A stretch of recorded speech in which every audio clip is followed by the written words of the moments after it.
ખાતે વરસાદ વરસતા જ બસ સ્ટેન્ડની ગંભીર હાલત જોવા મળી છે। વિગતો મળી રહી છે પાટણથી વરસાદને કારણે બસ સ્ટેન્ડની બિસ્માર હાલત જોવા મળી રહી છે। વરસાદમાં બસ સ્ટેન્ડમાં કાદવ કીચડના થર જોવા મળ્યા છે, ત્યારે મુસાફરોને ભારે હાલાકીનો સામનો કરવો પડી રહ્યો છે।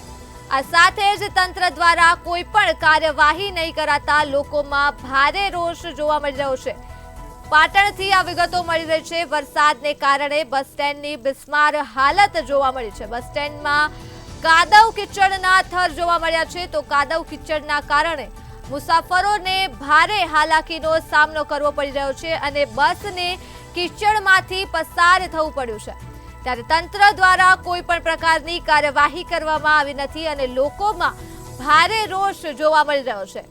પાટણ ખાતે બસ સ્ટેન્ડની બિસ્માર હાલત જોવા મળી છે। કાદવ કીચડના કારણે મુસાફરોને ભારે હાલાકીનો સામનો કરવો પડી રહ્યો છે અને કીચડમાંથી પસાર થઈ મુસાફરોને બસમાં બેસવું પડે છે।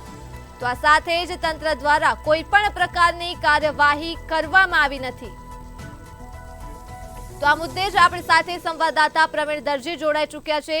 જી પ્રવીણ, પાટણમાં વરસાદથી બસ સ્ટેન્ડની બિસ્માર હાલત જોવા મળી રહી છે, શું કહેશો? જી ચોક્કસ, જો ધર્મી વાત કરીએ પાટણની, તો પાટણ શહેરની અંદર હાલમાં સામાન્ય વરસાદ થઈ રહ્યો છે અને હાલમાં જે બસ સ્ટેશન છે તેની હાલત જોઈએ તો તેની દુર્દશા એટલી હદે બિસ્માર હાલત થઈ ગઈ છે કે ત્યાંથી મુસાફરોને આવવા અને જવા માટે ભારે તકલીફનો સામનો કરવો પડ્યો છે, કારણ કે આખા પૂરા બસ સ્ટેન્ડની અંદર કાદવ કિચડનું સામ્રાજ્ય ફેલાઈ ગયું છે અને બસ સ્ટેન્ડમાં આવતા મુસાફરો છે તે ભારે હાલાકીનો સામનો કરી રહ્યા છે અને તેઓને હાલમાં મુસાફરોને કાદવ કિચડમાંથી પસાર થવું પડે છે। પરંતુ આ તેમ છતાં એસટી તંત્ર દ્વારા કોઈ પણ જાતની કાર્યવાહી નથી કરવામાં આવી।